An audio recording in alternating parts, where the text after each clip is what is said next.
Hey, what's up, YouTube family? It's your favorite black guy from Nebraska. There's plenty of black people here in Nebraska. Today, we're back with the book, The Negro Question, Part 3, The Black Pentecost, Lee Cummings, by Lee Cummings. Lee Cummings has a lot of great books. It's a series. Negro Question, I think it's up to like 7. I mean, you should look it up. Check the books out. Real authentic, source-backed history, lost, forgotten, untold history of us, black people that you will not see anywhere else. What I like about this book is the fact that it opens up the door to new information in regards to New Testament. A lot of groups, definitely the Hebrew Israelites, really believe that there's only one section of the Bible that has to do with us, and that is utterly false. And this author brings that to light. A lot of people say, well, you know, it's just the Old Testament that we are a part. No, it's the entire book. We're there throughout the entire book, and this author really brings that to light, and he gives us evidence, picture evidence. I mean, you got people, the eyewitnesses accounts in here. I mean, it's just a great book. So let's go over the chapters really quick. I just want to show you something. So you got chapter 1, chapter 2, chapter 3. Apostolic, letters to the Black Church, 4, 5, and then today we're gonna go to 7. I'm going to 7 real quick, right? I'm gonna skip over those. I'm gonna come back to those, but chapter 6, the 7 Black Churches of Asia, really has a lot of the inner, like the guts, like the real important stuff. So we're gonna go over that. I'm not gonna spend too much. It's gonna be somewhat of a lengthy video because it's a lot to read. But what I like about this book is it's not a hard read. Like he takes the information and he makes it easy to understand. You know, this is not one of the books where you got like, man, you got to read and reread stuff to kind of get an understanding of what's going on. He puts things in layman's terms, so a 10-year-old could understand it, and I think that's great, because a lot of times it's not about, you know, how much etiquette you have when you're writing these books, or how much you can show that you're very intelligent by using big words. It's not about that. It's about laying it out for everyone to understand, anybody to understand. So, and he does a great job by doing this. So let's go ahead and go to chapter 6, 111. That's where we are in this book, and you're going to be blown away by pictures and eyewitness accounts. So let's go ahead and get started. The 7 Black Churches of Asia. Yes, you heard it. The 7 Black Churches of Asia. Because at around this time, you know, black people were literally everywhere.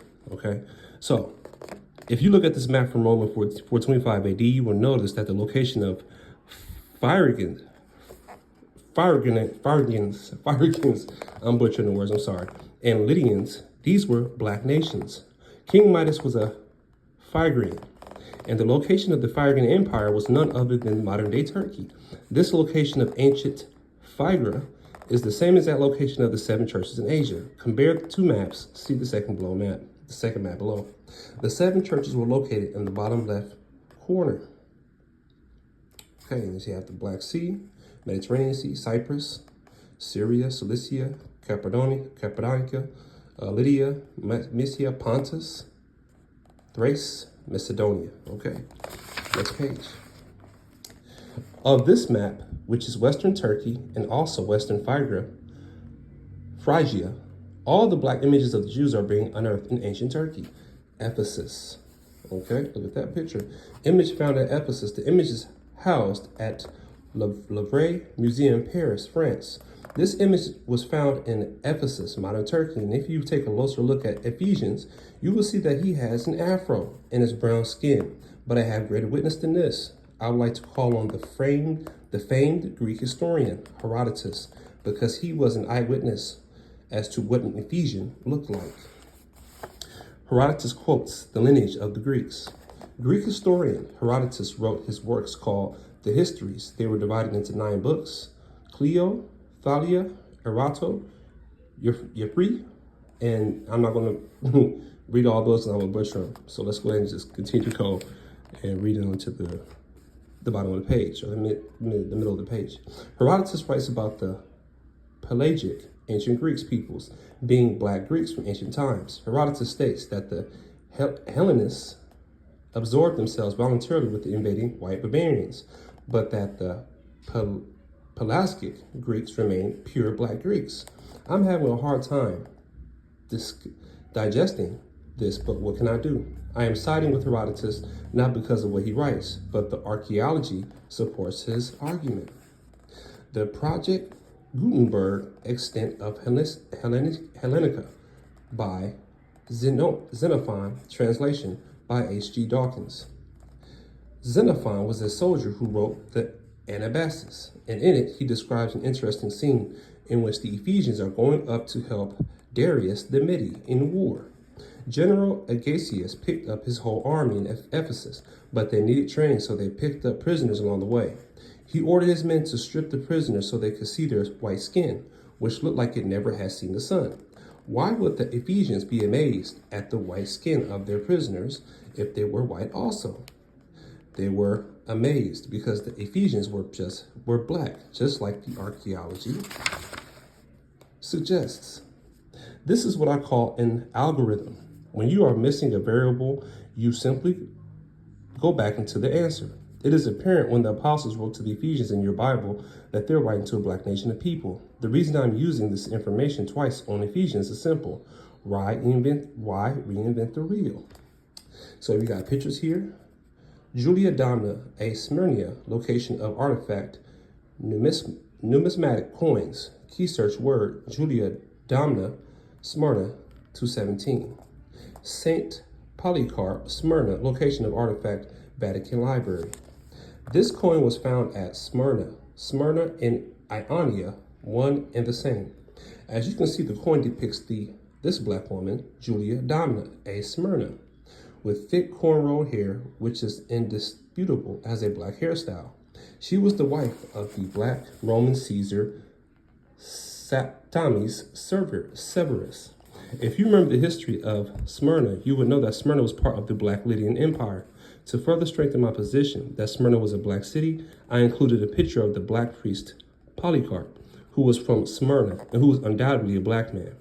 So far, everybody is black, contrary to what seminary and the History Channel is teaching. When Jesus was entering Jerusalem, Luke 19:37-41, the people shouted, "Hosanna to the King," and the Pharisees said to him, "Do you hear what the people are saying?" Jesus answered that if the people should hold their peace, that immediately the rocks will cry out.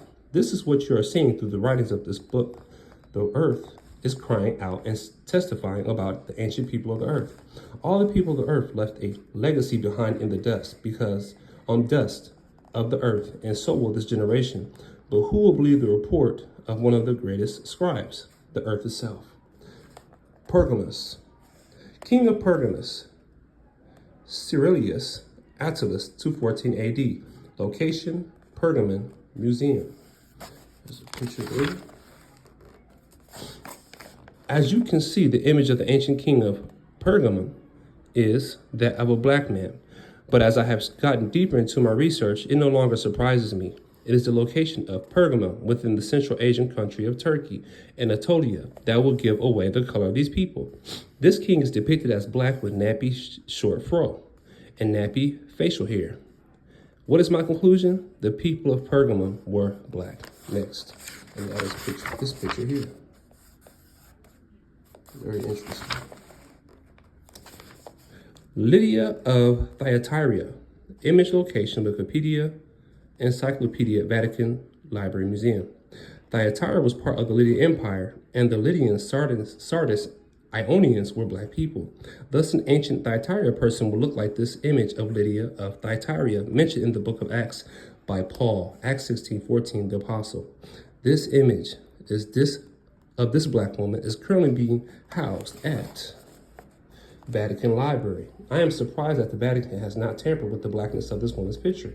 You can also find an image of Lydia on Wikipedia Encyclopedia. And here we have a picture of Sardis. Gallienus of Sardis.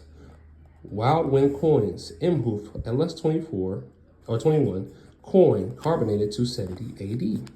Sardis was part of the Lydian Empire as well, but to be honest with you, all of the territory of Lydian Empire was absorbed from the Black Phrygian Empire. But to continue the discourse on Sardis, this coin of a black male king was found in Sardis. The king on the coin had himself depicted as a black man with nappy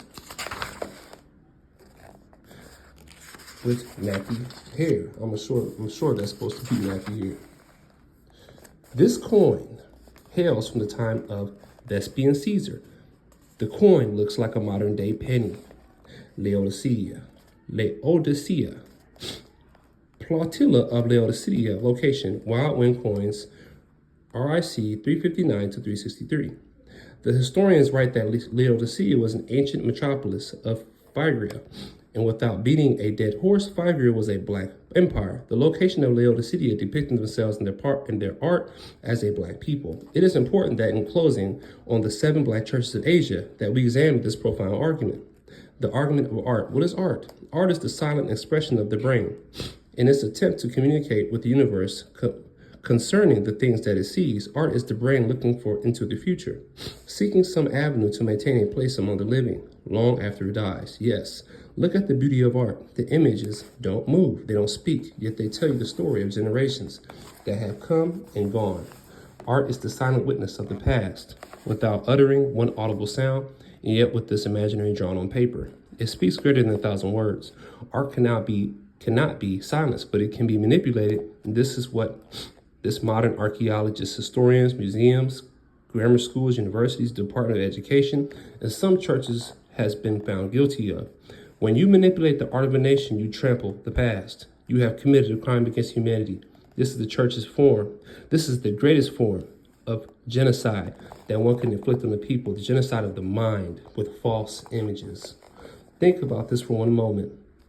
The establishment makes you pay for an education that cannot be validated, proven, because they don't have the artifacts to substantiate their claims. If the education is full of lies, then you have been defrauded out of your money. Should you be seeking a refund? Should you be suing the institution that you attend for defrauding you of your revenue? This is the evolution of a free Negro and a free human being. No matter what your color is, this is the starting point.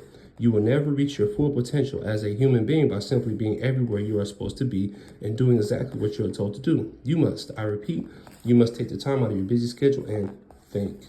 This is what the establishment fears most. Not people with guns, but thinkers. Why? Because the most dangerous thing on the planet is an idea whose time has arrived. Being a writer or an artist, you are basically immortalizing yourself, or do you?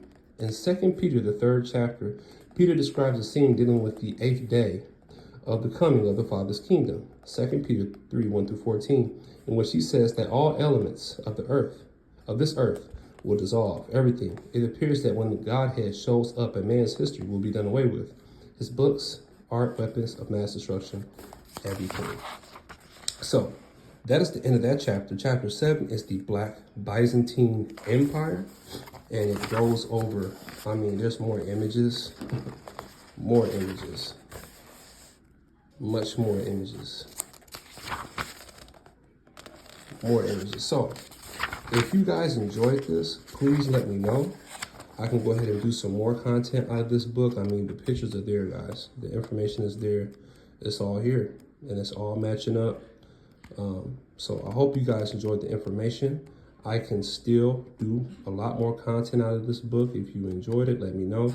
Please like, comment, and subscribe. It's your favorite black guy from Nebraska. And this is the Negro Question Part 3, The Black Pentecost by Lee Cummings. I'm out. Peace.